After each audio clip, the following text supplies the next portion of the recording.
Firefighters in Little Rock, they often come face to face with fire danger, but for some, their biggest battle is one they can't see: cancer.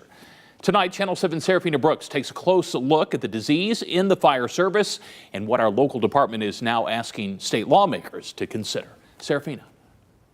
Chris, the Little Rock Fire Department has lost 3 firefighters in the last 4 years, and not to a raging inferno.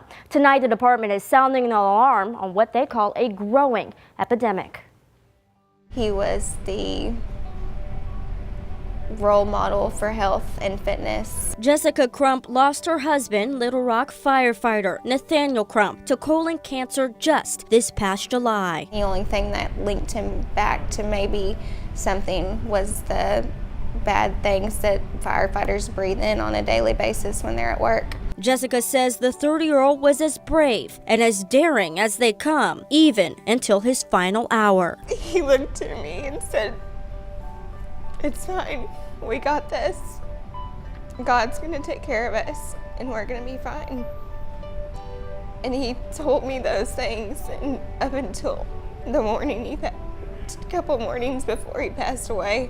And then there's Gavin Wright. We really were thinking, oh, this isn't going to be anything bad, and then it was. Wright was also a Little Rock firefighter who passed away of colon cancer in 2013 at the age of 33. Wright's wife, Kim, described the father of 2 as goofy. This one is actually the last family picture that we have. So that was the last time the kids saw him. Unfortunately, Crump and Wright's story is becoming all too familiar within the fire service. We're at least 1.5 to 2.2 times more likely to get certain cancers. According to the National Institute for Occupational Safety and Health, firefighters are at least 14% more likely to develop cancer than the general public. They're twice as likely to get skin and testicular cancer. And the International Association of Firefighters says cancer is now the leading cause of death among them. But why? When you go on a car fire,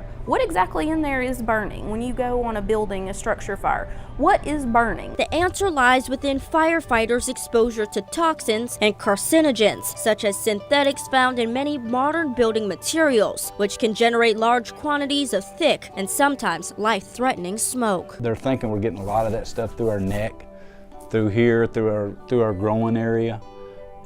And they're thinking we're absorbing that stuff. For Assistant Fire Chief of Operations Douglas Coney, the safety of Little Rock's firefighters extends well past their protective gear and state-of-the-art equipment. We furnish all of our companies baby wipes. Now, when firefighters leave a scene, they're encouraged to wipe down to lower their cancer risks. And once crews are back at the station, after a fire, we take our turnouts and we separate the liners from the exterior shell. Firefighters are being told to wash their turnout gear immediately. We insert them into our extractor here, which is basically a high-powered, heavy-duty washer machine.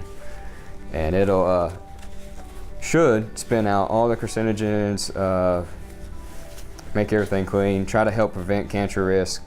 And just a few blocks from this firehouse at the Capitol, Joe Cuffle, Vice President of Little Rock Firefighters Local 34, has been trying to convince lawmakers fire isn't the only thing they're battling. We would like to see our legislature move towards a line of duty disability benefit for our members. So far, there are over 35 states with a presumptive cancer disability law for firefighters. And in 2015, a bill was passed that accepted cancer as a line of duty death in the state of Arkansas. However, according to Cuffle, that's not enough. More support needs to be given to firefighters and their family while they're face to face with their ultimate battle. Where we're at right now, the state recognizes that this cancer that caused this member to lose their life was caused by the job, but if it just disables you where you can no longer work, they don't recognize that as being caused by the job.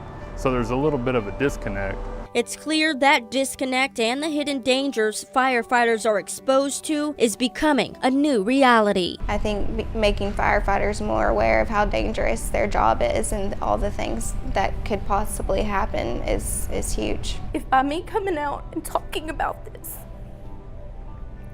and making people more aware of it can put in some more safety measures for future firefighters, like possibly my son, then I'll do it all day, every day.